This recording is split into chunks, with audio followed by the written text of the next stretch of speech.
Au commencement, la parole existait déjà. La parole était avec Dieu, et la parole était Dieu. Elle était au commencement avec Dieu. Tout a été fait par elle, et rien de ce qui a été fait n'a été fait sans elle. En elle, il y avait la vie, et cette vie était la lumière des êtres humains. La lumière brille dans les ténèbres, et les ténèbres ne l'ont pas accueillie. Il y eut un homme envoyé par Dieu. Son nom était Jean. Il vint comme témoin pour rendre témoignage à la lumière, afin que tous croient par lui. Il n'était pas la lumière, mais il vint pour rendre témoignage à la lumière. Cette lumière était la vraie lumière, qui en venant dans le monde éclaire tout être humain.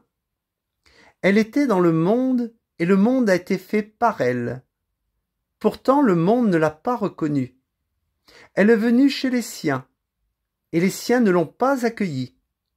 Mais à tous ceux qui l'ont acceptée, à ceux qui croient en son nom, elle a donné le droit de devenir enfants de Dieu, puisqu'ils sont nés non du fait de la nature, ni par une volonté humaine, ni par la volonté d'un mari, mais qu'ils sont nés de Dieu. Et la parole s'est faite homme. Elle a habité parmi nous, pleine de grâce et de vérité. Et nous avons contemplé sa gloire, une gloire comme celle du Fils unique venu du Père. Jean lui a rendu témoignage et s'est écrié: « C'est celui à propos duquel j'ai dit, celui qui vient après moi m'a précédé, car il était avant moi. » Nous avons tous reçu de sa plénitude et grâce sur grâce. En effet, la loi a été donnée à travers Moïse, mais la grâce et la vérité sont venues à travers Jésus-Christ. Personne n'a jamais vu Dieu. Dieu, le Fils unique, qui est dans l'intimité du Père, est celui qui l'a fait connaître.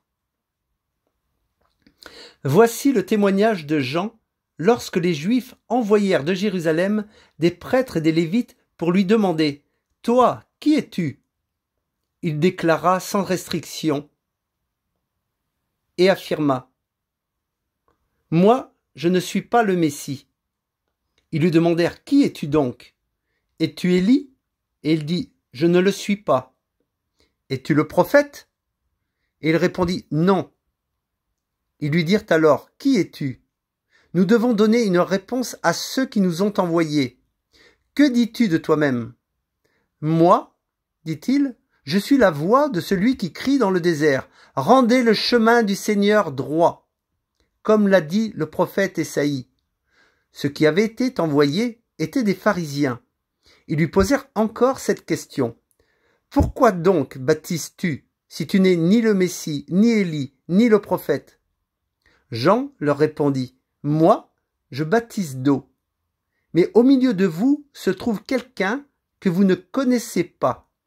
Il vient après moi, mais il m'a précédé, et je ne suis pas digne de détacher la courroie de ses sandales. Cela se passait à Béthanie, de l'autre côté du Jourdain, où Jean baptisait.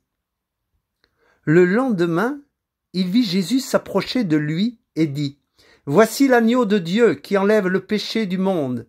C'est celui à propos duquel j'ai dit « Après moi vient un homme qui m'a précédé, car il existait avant moi. » Pour ma part, je ne le connaissais pas, mais c'est afin de le faire connaître à Israël que je suis venu baptiser d'eau. Jean rendit aussi ce témoignage. J'ai vu l'Esprit descendre du ciel comme une colombe et s'arrêter sur lui. Je ne le connaissais pas, mais celui qui m'a envoyé baptiser d'eau m'a dit « Celui sur qui tu verras l'Esprit descendre et s'arrêter, c'est lui qui baptise du Saint-Esprit. Et moi, j'ai vu et j'atteste qu'il est le Fils de Dieu. » Le lendemain, Jean était encore là avec 2 de ses disciples. Il vit Jésus passer et dit « Voici l'agneau de Dieu. » Les 2 disciples l'entendirent prononcer ces paroles et suivirent Jésus. Jésus se retourna et voyant qu'ils le suivaient, il leur dit « Que cherchez-vous » Ils lui répondirent « Rabbi », ce qui signifie « maître, où habites-tu » Venez, leur dit-il, et voyez. Ils y allèrent donc, virent où il habitait, et restèrent avec lui ce jour-là. C'était environ 4 heures de l'après-midi. André, le frère de Simon-Pierre, était l'un des 2 qui avaient entendu les paroles de Jean et qui avaient suivi Jésus.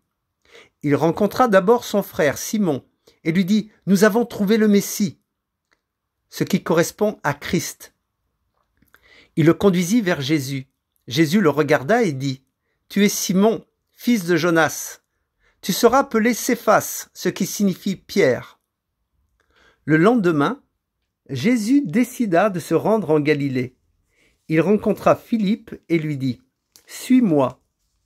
Philippe était de Bethsaïda, la ville d'André et de Pierre. Philippe rencontra Nathanaël et lui dit « Nous avons trouvé celui que Moïse a décrit dans la loi et dont les prophètes ont parlé, Jésus de Nazareth, fils de Joseph. » Nathanaël lui dit « Peut-il sortir quelque chose de bon de Nazareth ?» Philippe lui répondit « Viens et vois. » Jésus vit Nathanaël s'approcher de lui et lui dit « Voici vraiment un Israélite en qui il n'y a pas de ruse. » « D'où me connais-tu » lui dit Nathanaël. Jésus lui répondit « Avant que Philippe t'appelle, quand tu étais sous le figuier, je t'ai vu. » Nathanaël répondit « Maître, tu es le Fils de Dieu, tu es le roi d'Israël. » Jésus lui répondit « Parce que je t'ai dit que je t'ai vu sous le figuier, tu crois? Tu verras de plus grandes choses que celles-ci. » Il ajouta « En vérité, je vous le dis, vous verrez désormais le ciel ouvert et les anges de Dieu monter et descendre au-dessus du Fils de l'homme. » Amen.